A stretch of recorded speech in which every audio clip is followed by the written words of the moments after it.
Soldier. ரீசெண்டாக பார்த்தீங்க அப்படின்னா நம்ம யூபிசாஃப்ட் ஒரு அறிக்கை கொடுத்துருப்பாங்க. அந்த அறிக்கையின்படி பல கேம்களை கேன்சல் பண்ணுறோம். குறிப்பாக prince of Persia sands of டைமுக்கான ரீமேக்கை கேன்சல் பண்ணுறோம் அப்படின்னு சொல்லியிருப்பாங்க. ப்ரோ எனக்கு சரியா வருது ப்ரோ. இப்போ நான் மட்டும் இல்லை, இன்டர்நெட்டே வந்து இதை கேன்சல் பண்ணுறாங்கன்னு தெரிஞ்ச உடனே பிரின்ஸ் ஆஃப் பெர்சியா ஃபேன்ஸ் பல பேர் கொதிச்சு இருந்தாங்க. ஏன்டா அப்படி பண்ணுறீங்க, ஆல்ரெடி ரீமேக் பண்ணதை தடை பண்ணிட்டு திரும்ப ரீமேக் பண்ணி அதை ஏன்டா கேன்சல் பண்ணுறீங்கன்ட்டு ரொம்பவே எல்லாம் கோவப்பட்டாங்க. நானும் கோவப்பட்டேன். பட் உண்மை என்ன அப்படின்னா, அவங்க பண்ண ரீமேக் இருக்கு இல்லையா, அது லீக்ஸ்லாம் வந்து சில மாதங்கள் ரிலீஸ் ஆகிருந்திருக்கு. அந்த லீக்கான ஃபுட்டேஜை பார்த்ததுக்கு அப்புறம் தான் எனக்குள்ள என்னன்னு தோணுச்சு, இதை அவங்க கேன்சல் பண்ணதில்ல தப்பே இல்லை அப்படின்ட்டு. பாஸ் அன்னைக்கு அப்படி பேசுறீங்க, இன்னைக்கு இப்படி பேசுறீங்க, எதை பாஸ் உண்மை எயிட்ரு, நீ அதை பார்த்தா நீயே காண்டாயிருவியா. உதாரணம் சொல்லலாம், நீங்க ஃபராவை பார்த்துருப்பீங்க ஒரிஜினல் சான்ஸ் ஆஃப் டைம்ல, ஓகேவா? அதை பார்த்ததுக்கு அப்புறம் ஃபராமல பல பேருக்கு வந்து ரொம்ப அழகா இருக்கலன்னு வெளிஞ்சிருப்பீங்க. அந்த கேரக்டரை வந்து பூனே ரிலீஸ் பண்ணி தெரியுமா, அதுல பார்க்கும் போது ஆயிருந்திருக்கும், பார்க்க நல்லா இருந்திருக்கும். பார்த்தா பரபரப்பா இருக்க, மாடர்ன் ட்ரெஸ்ல பார்த்தா ஒரு மார்க்க. பட் என்ன காரணம் என்ன அப்படின்னா, இவங்க பண்ணி வச்ச ஃபராவை பார்த்தீங்க அப்படின்னா நீங்களே வந்து காத்துப்பீங்க. அந்த ஃபரா தான் இந்த ஃபரா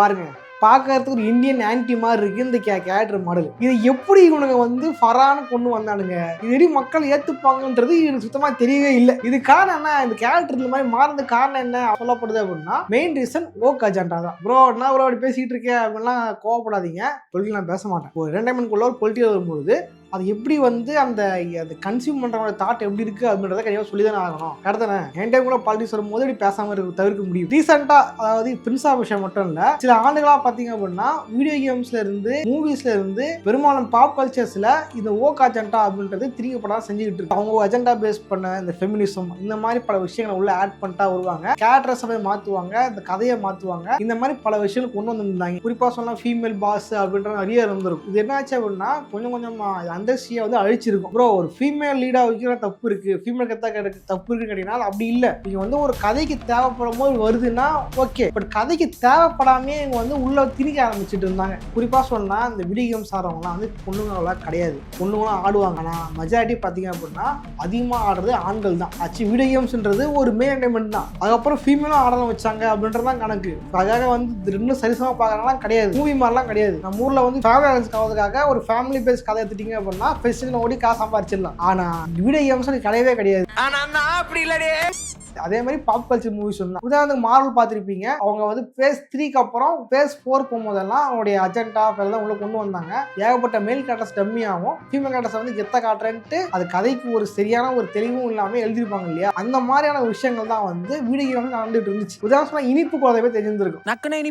இனிப்பு குழந்தை பாத்தீங்க அப்படின்னா ஏஜென்சி உள்ள வந்து கேம்கள்ல அஜெண்டா உள்ள இருந்திருக்கும். அவங்களோட வெப்சைட்ல பாருங்க, அவங்களோட போர்ட்ஃபோலியோல இருக்கிற எல்லா கேம்ஸுமே அதை பண்ணி வச்சிருப்பாங்க. உதாரணத்துக்கு மேரி ஜேன் வந்து கெத்தாவும் பீட்டர் பார்க்க டம்மியாவும் காமிச்சிருப்பாங்க ஸ்பைடர்மேன் 2ல, ஓகேவா? அதே மாதிரி காட் ஆஃப் ராக்னராக்ல பாத்தீங்கன்னா கதைக்கு சம்பந்தமே இல்லாம ரேஸ் ஸ்வாப் பண்ணிருப்பாங்க ஒரு கேரக்டர். இந்த மாதிரி ஏகப்பட்ட கேம் இருக்கு. உதாரணம் டஸ்ட்பான் அப்படின்னு கேம் சொல்லலாம். டஸ்ட்பான் கேம் பாத்தீங்க அப்படின்னா முழுக்கவே வந்து அஜெண்டாக எடுத்த கேம் மாதிரி தான் இருக்கும். உண்மையில இந்த கேம் கிராஃபிக்ஸ் சூப்பரா இருக்கு, கிராஃபிக்ஸ் ரொம்ப செம்மையா இருந்துச்சு. அந்த கிராஃபிக் நம்ம ஒரு ஃபீல் குட் கேமோ ஒரு கோசி கேமும் எடுத்தாங்கன்னா சூப்பரா இருந்திருக்கும். அட்லீஸ்ட் ஒரு ஆக்ஷன் எடுத்தீங்கன்னா சூப்பரா இருந்திருக்கும். இவங்க என்ன பண்ணாங்க, டம்மியான கதை எழுதி டம்மியான கேம் பிளேயோட ஒரு கேம் ரிலீஸ் பண்ணாங்க. இவங்க ஆல்ரெடி கேமர்ஸ் வந்து இந்த மாதிரி ஓகா அஜெண்டா அடிக்க ஆரம்பிச்சாங்க இருக்கா, அது அடி வாங்கி அந்த கேம் காணாம போயிருச்சு. இந்த மாதிரி தான் பெரும்பாலும் கேம்ஸ் இன்ஃப்ளூயன்ஸ் பண்ணிட்டு இருந்தாங்க. மேபி இதுல அவங்க இன்ஃப்ளூயன்ஸ் பண்ணி தெரியல. ஏன் அப்படின்னா இந்த கேம் வந்து ஒரு குறிப்பிட்ட டைம்ல இருந்து ஒரு குறிப்பிட்ட டைம் தான் ஓகே அதிகமா இருந்து இல்லையா கேம்ஸ்லயும் பாப் கல்ச்சர்ஸ்லயும், அந்த பீரியட்ல வந்து உருவாக்கப்பட்ட கேம் தான் இந்த பிரின்ஸ் ஆஃப் பெர்சியா ரீமேக். இதுக்கு முன்னாடி பாத்தீங்க அப்படின்னா பிரின்ஸ் ஆஃப் பெர்சியா ரீமேக் முதல்ல வந்து யூபிசாஃப்ட் பூனே தான் இருந்துச்சு. யூபிசாஃப்டோட இந்தியன் ஸ்டுடியோ தான் வந்து யூபிசாஃப்ட் பூனே. அவங்க கேம் வந்து உருவாக்கி இருந்திருப்பாங்க. ஒருவேளை நல்லா அந்த கேம் நல்லா போயிருந்துச்சுன்னா அந்த பூனே நிறைய வாய்ப்பு வச்சிருக்கோம். நிறைய இந்தியால இருந்து டெவலப்பர்ஸ் போயிருந்தாங்க. பட்னாச்சி இந்த கேம் ட்ரையல் ரிலீஸ் ஆகும்போது பல பேர் ரேசிஸ்டா என்ன சொன்னாங்கன்னா வந்து இந்த கேம் வந்து இதுவா இந்தியாவில் உருவாக்குறாங்க, அந்த கேம் வந்து எனக்கு பிடிக்கல, கேம் வந்து கிராபிக்ஸ் பிளேஸ்டேஷன் 3 மாதிரி இருக்கு, எங்களுக்கு பிடிக்கல, இதை இது பண்ணுங்க அப்படின்ட்டு ஓவரா கத்திக்கிட்டு இருந்தாங்க ஃபாரின்ல. எனக்கு அது பெருசா தப்பெல்லாம் தெரியல. இந்த கேம் எப்ப ரிலீஸ் வந்து காத்துக்கிட்டு இருந்தேன். இவங்க ஓவரா கத்திக்கிட்டு இருந்தானுங்க. இதை யூபிசாஃப்ட் என்ன பண்ணா, வேணாம் நான் எடுத்து முடியும் யூபிசாஃப்ட் மாண்ட்ரியல் கொடுக்குறேன்னு கொடுத்துட்டான். அவன் சுட்டு வச்சவனதான் இது. இங்க பாருங்க, இதை வந்து ஆல்பா பிளேஸ் பண்றானுங்க. ஆனா அந்த கேரக்டர் டிசைனை பாருங்க, இது உங்க ஊர்ல வந்து இப்ப பிரின்ஸா இப்படி இருக்கான், எந்த பிரின்ஸ் இப்படி இருந்தா என்னடா இது நியாயம் வேணாமடா. ஏதோ இந்த ஸ்கூல் வெளியே உட்காந்துட்டு பாத்தீங்கன்னா பச்சை ஸ்கூல் தான், அங்க வாசல்ல வந்து ஆயா கடை போட்டுருப்பேன் கால் நீட்டிக்கிட்டு, அதுக்கப்புறம் ஆயா மாதிரி செஞ்சிருக்கானுங்க அந்த பழக ஆகிட்டு பிரின்ஸ். அதுக்கு மேல இது எந்த ஆங்கிள் பார்த்தாலும் பிரின்ஸ் மாதிரியும் தெரியல, ஃபரா மாதிரியும் தெரியல. இதுக்கு அந்த பூனை பண்ண கேம் நல்லா இருந்துச்சு. பூனை எடி பண்ண தெரியுமா, அந்த ஃபரா கேரக்டர், அது ரொம்ப சூப்பரா இருந்துச்சு. பிரின்ஸ் கேரக்டர் நல்லா இருந்துச்சு. கோட்டை முதல்ல அடிச்சுட்டு ஒழுங்கா எடுக்கிறன்ற பேர்ல கேவலமா எடுத்து வச்சிருந்தானுங்க. இந்த கேம் எடுத்து வச்சிருக்கானுங்க. இந்த வேலை ஃபுல்லாம் காட்ட முடியாது.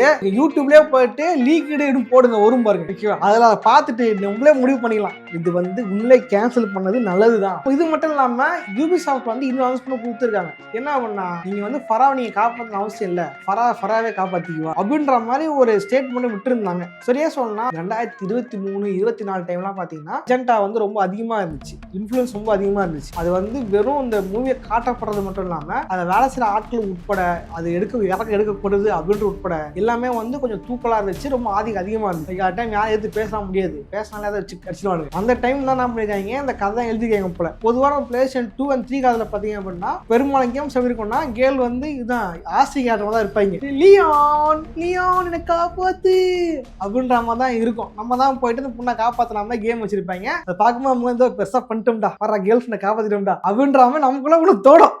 ஆம்பள மாமா அந்த மாதிரிலாம் வந்து இந்த மேல் ஆடியன்ஸை ஃபுல்லாக பிடிச்சி வச்சிருந்தாங்க இந்த மாதிரி கேம்ஸ் மூலியமா. அப்படிப்பட்ட ஒரு கேரக்டர் தான் ஃபரா கேரக்டர். ஃபராவும் ஃபைட் பண்ணுவா, 2 Thrones எல்லாம் ஃபரா ஃபைட் பண்ணுவா. சில நேரங்களில் வந்து ஃபரா நீங்கள் காப்பாற்றுற மாதிரி இருக்கும். இந்த சாண்ட் மாஸ்டர் வரும்போது ஃபரா நீங்கள் காப்பாற்றாம தான் இருந்திருக்கும் அந்த கேமில். பட் ரீமேக்கில் அதெல்லாம் தேவையில்லை, அதை அவள் அப்படியே பார்த்துக்குவா. அவள் வந்து இப்போதான் பிரின்ஸுக்கு ஈக்குவலாக இருப்பா, ஃப்ரெண்ட்ஸில் சண்டை போடுவா அப்படின்ற மாதிரி இந்த கேரக்டர் கொண்டு வந்திருப்பாங்க. பட் எந்த விதத்துலையுமே அந்த கேரக்டர் வந்து பிளேபிள் கேரக்டர் இல்லை. ஸோ அப்படி என்ன சொல்ல வராங்கன்னா, இந்த கேம் கேரக்டர் வந்து ஒரு ஃபெமினிசம் பேஸ் பண்ண கேரக்டர் தான் இருக்கும் அப்படின்ற மாதிரி தான் சொல்லப்பட்டுச்சு. இதை கேட்ட உடனே யூஎஸ்ஏ வந்து ஏகப்பட்ட கேம்ஸை பத்தி பேசுற கிரியேட்டர்ஸ் பல பேர் வந்து காண்டாயிட்டாங்க. என்னடா பண்றீங்க, என்னடா ஃபுட் வச்சிருக்கீங்க, ஒரிஜினல் எடுக்க வேண்டியது என்னடா அப்படின்ட்டு பல பேர் காண்டாயிட்டாங்க.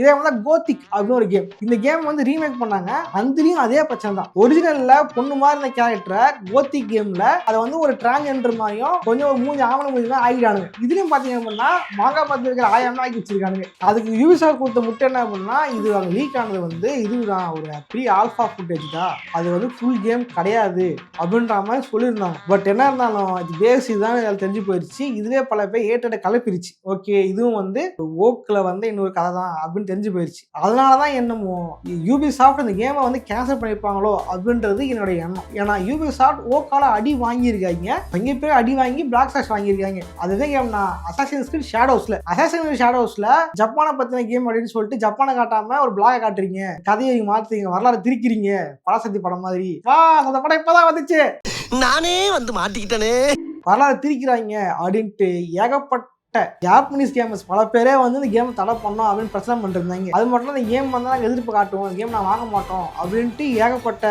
எதிர்ப்பு வந்துச்சு அந்த கேமுக்கு. அதை மீறியும் வந்து யூஸ் என்ன பண்ணாங்க, ஏகப்பட்ட யூடியூபர்ஸுக்கு வந்து கேமை முன்னாடி ஃப்ரீயாக கொடுத்துட்டாங்க. ஏகப்பட்ட கிரியேட்டர்ஸுக்கு வந்து கேமை ஃப்ரீயாக கொடுத்து விளையாடி பார்க்க தம்பி அப்படின்னு கொடுத்துட்டாங்க. இவங்க காசு வாங்கினாலையும் ப்ரொமோஷன் பண்ணதுனாலையும் இந்த கேம் வந்து முன்னாடி இவங்க கொடுத்தனாலையும் ஏகப்பட்ட கிரியேட்டர்ஸால அதில் தப்பு இருந்துனாலும் சொல்ல முடியல. என்ன பண்ணிட்டாங்க, நல்லா தான் இருக்கு, விளையாடி பார்க்க வந்துட்டு விளையாடி பார்க்கலாம் அப்படின்னு சொல்லிட்டாங்க. இன்னும் சில பேர்லாம் ஓவரா ஆரம்பிச்சிட்டான். ஆர்டியா 2 days சூப்பராக சொன்னா வரத்தேன் அவனா தெரிவிட்டு இருக்க வரமானு இந்த மாதிரி பண்ணியுமே அந்த கேம் இவங்களால காப்பாற்ற முடியல. இந்த கேம் வந்து சக்சஸ்ஃபுல்லா ஓடல. ஸோ இந்த ஒரு காரணத்தாலதான் மறுபடியும் இந்த மாதிரி ஒரு விஷயம் ட்ரை பண்ணி எக்ஸ்பிளைன் பண்ண வேண்டாம். ஓகே, முடிஞ்சதுக்கு புதுசா பாத்துலாம், இப்போதைக்கு இது முடிவு மூடிட்டாங்கன்னு நினைக்கிறேன் யூபிசாஃப்ட். ஸோ யூபிசாஃப்ட் இந்த மாதிரி பண்ண ப்ராஜெக்ட்ஸ் எல்லாம் வந்து எதெல்லாம் இந்த மாதிரி ஒர்க் பேஸ் பண்ணி இருக்கு, அசாசின்ஸ் கிரீட் ஷேடோஸ்மே இதெல்லாம் ஆகும்னு நினைச்சாங்களோ அது எல்லாத்தையும் தான் இவங்க கேன்சல் பண்ணிருக்காங்கன்னு நினைக்கிறேன். பியாண்ட் குட் அண்ட் ஈவில் வந்து கேன்சல்னு சொல்லப்படுது. பட் ஆனால் அது இன்னும் கன்ஃபார்ம் ஆகல. அவன் பிரின்ஸ் ஆஃப் பெர்சியா மட்டும்தான் பேர் சொல்லிடலாம், அதுவே பேரே சொல்ல. அப்படின்னா அவங்க பேர் சொல்லாமையே ஏகப்பட்ட ஐபிஎஸ் புது ஐபிஎஸ் வந்து ஒர்க் பேஸ் பண்ணி இருந்திருக்கு போல. இது வந்து அசாசின்ஸ் கிரீட் ஷேடோஸ் மட்டும் இல்ல, இது வந்து கோஸ்ட் ஆஃப் யோட்டேயுமே அந்த பிரச்சனை தான். நான் வந்து சொல்றேன், நான் வந்து ஓகே எதுக்குறவங்க ஓகே சப்போர்ட் பண்றேன், யாரும் சப்போர்ட் பண்ணல, நான் வந்து ரிப்போர்ட் பண்றேன் அவ்வளவுதான். இந்த அசாசின்ஸ் கிரீட் ஷேடோஸ் வரும்போது கோசோஷிமா பார்த்து கத்துக்கடா, கோசோஷி படுறான்ட்டு ஏகப்பட்ட பேர் வந்து கேம் எதிர்த்து வச்சு அப்போ கோசோஷிமாவுக்கு பயங்கரமா பண்ணிட்டு இருந்தாங்க. அது பிளேட்டியம் இன்க்ரீஸ் பண்ணி விட்டாங்க. ஸ்டீம்லாம் பயங்கரமா அந்த டைம் வந்து ஸ்டீம் ரொம்ப நேரம் ஆடப்பட்ட கேம் அது ஒன்றா இருந்துச்சு. பட் என்ன ஆச்சு, கோஸ்ட் ஆஃப் சுஷிமாவோட ஃபேன்ஸுக்கு ஆப்படிக்கிற மாதிரி அதுக்கு ஒரு ஃபீமேல் வெர்ஷனா கோஸ்ட் ஆஃப் டைம் விட்டாங்க. இது என்னாச்சு, அந்த பக்கம் அந்த அசஸ்க்கு அடிச்சுட்டு இருந்த கூட்டம் அப்படியே திரும்பி கோஸ்டோட அடிக்க ஆரம்பிச்சுது. அதை அடிச்சு என்னாச்சு, வழக்கமா விற்க வேண்டிய சேலை கூட விற்காம 20% 30% கிட்ட இறங்கி அந்த கேம் ஃபிளாப் ஆயிடுச்சு. அதாவது கேம் பெருசா லாபம் வரல, நம்ம எதிர்பார்த்தால கேம் பெருசா ஓடல. இந்த மாதிரி நிலைமை திரும்ப வரக்கூடாது அப்படின்றனாலதான் யூபிஎஸ்ஆர் இந்த முடிவு எடுத்திருக்காங்க அப்படின்னு நினைக்கிறேன். போன வழியாக நான் நினைச்சிட்டு இருந்தேன், சரி நாடா இது கேன்சல் பண்ணலன்ட்டு நினைக்கும் பொழுது இவன் கேன்சல் நல்லதுதான் அப்படின்னு தோணுது. ஏன் நினச்சி பாருங்களேன், உள்ள கேம் வரலனா கூட நம்ம பழைய கேம் மாட்டு ஓகே அப்படி வந்துருப்போம். கேம் வந்து அது பஞ்சாயத்து ஆகி கேம் பிடிக்காம போய் நம்ம சைல்டு ரூன் ஆகிறதுக்கு அது வராமது நல்லது. என் கேள்வி கொண்டு தான் ஏன்டா இந்த கருமத்துக்கு அந்த பூனை படம் நல்லா இருந்துச்சு, அது ரிலீஸே பண்ணிருக்கலாம்டா, ஏன்டா பண்றீங்க? பண்ணிருந்தா பிளேஸ்டேஷன் 4 கேம் வாங்கிருக்கலாம் மேடம். இப்போ பிளேஸ்டேஷன் 5 யாராவது வந்து 6 யாராவது வரப்போகுதுடா, ஏன்டா இப்படி பண்றீங்க? ஓகே லைக் பண்ணுங்க, ஷேர் பண்ணுங்க. இந்த வீடியோவில் வந்து இந்த பிரின்ஸ் ஆஃப் பெர்ஷியா அந்த பிரச்சனை பற்றியும் ஓகாஜானா அந்த பிரச்சனை பற்றியும் பேசியிருந்திருப்போம். ஸோ அதை பற்றி நினைக்கிறீங்க கமெண்ட் பண்ணுங்க.